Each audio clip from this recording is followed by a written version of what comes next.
You're listening to Systemic Error Podcast. The failure was designed.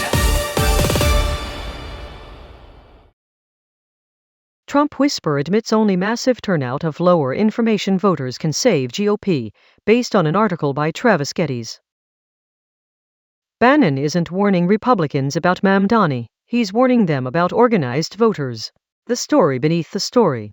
Steve Bannon is telling Republican leadership that recent democratic-socialist primary wins, including Melat Kiros in Colorado and Zohran Mamdani in New York, show a leftward shift in grassroots organizing that the GOP has not learned how to fight. He wants the party to mainstream the far-right's framing, turn Mamdani into a national boogeyman, and drive turnout from low-propensity Trump voters at presidential-level numbers. Power is the real subject. Bannon is not an outside critic sounding an alarm from the margins. He is a former White House chief strategist and still a power broker inside the MAGA ecosystem. That matters because the interview is not a diagnosis of politics from below.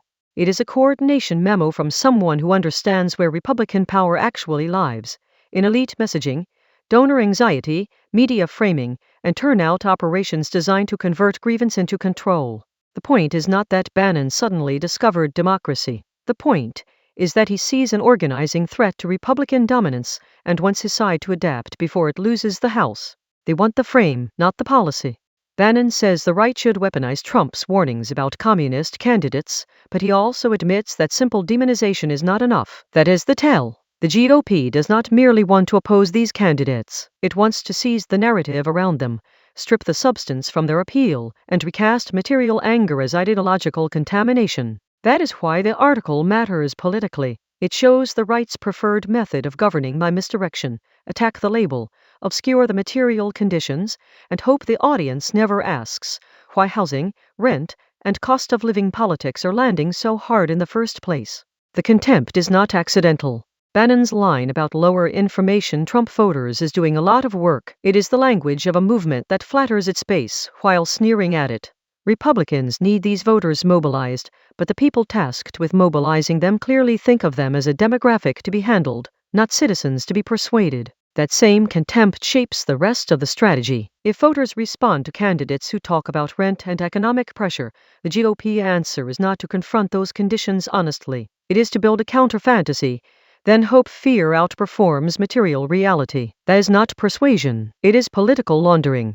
What Bannon accidentally admits. He says the left-leaning candidates are using a veneer of populism, but the rest of his comments undermine that dismissal. He can see that the appeal is real enough to require a response. He can see that empty anti-left slogans do not solve housing insecurity. He can see that people are drawn to politics that name their actual economic condition. That admission matters more than his insults. The right's internal panic is revealing the weakness of the broader conservative project.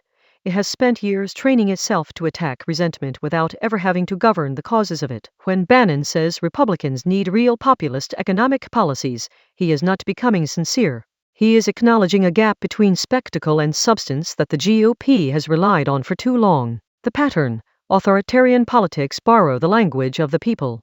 This is the recurring trick. Right-wing power borrows the vocabulary of anti-establishment politics, while serving institutional hierarchy, donor discipline, and reactionary control. It denounces elites while depending on them. It curses consultants while being run by them. It calls movements dangerous, while offering no serious answer to the conditions that make those movements attractive. The political meaning of this story is not that Republicans are nervous. It is that they are still trying to manage democracy as a branding problem. And when a movement reduces popular anger to an issue of framing, it is admitting exactly what it fears. Once people organize around material need instead of elite-scripted culture war, the usual scare tactics start to fail. You've been listening to Systemic Error. Thanks to Raw Story for today's article, with the automated voice of Lesak. Thanks for listening.